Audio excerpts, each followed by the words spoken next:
No thanks to you, she wanted to say. She didn't want to take any pleasure in his compliment, but her eyes still prickled.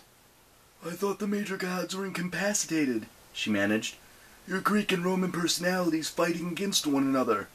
We are, Pluto agreed, but you invoked me so strongly that you allowed me to appear, if only for a moment. I didn't invoke you. But even as she said it, she knew it wasn't true. For the first time, willingly, she'd embraced her lineage as a child of Pluto. She tried to understand her father's powers and use them to the fullest. When you come to my house in Epirus, Pluto said, you must be prepared. The dead will not welcome you. And the sorceress Pasiphae? Pasiphae? Hazel asked. Then she realized that must be the woman's name.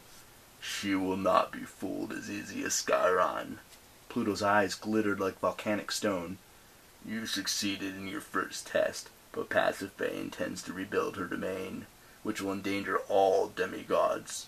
Stop her at the house of Hades. His form flickered. For a moment he was bearded in Greek robes, and golden laurel wreathed in his hair. Around his feet, skeletal hands broke through the earth. The god gritted his teeth and scowled. His Roman form stabilized. The skeletal hands dissolved back into the earth. We do not have much time. He looked like a man who'd been violently ill. Know that the doors of death are the lowest level of the necromantian. You must take Pasiphae. You must make her see what she wants to see. You are right. That's the secret to all magic. But it will not be easy when you are in the maze. What do you mean? What maze? You will understand, he promised. I'm Hazel of Escae. You will not believe me, but I am proud of your strength. Sometimes the only way I can care for my children is to keep my distance.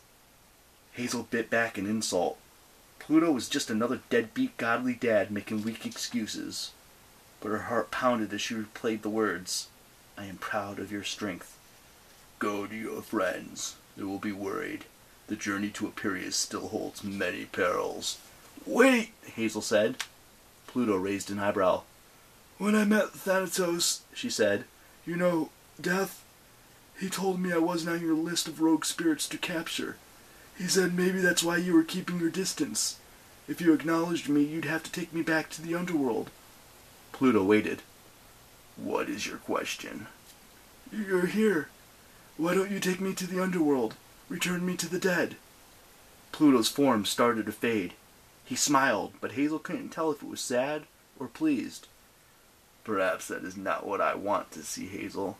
Perhaps I was never here.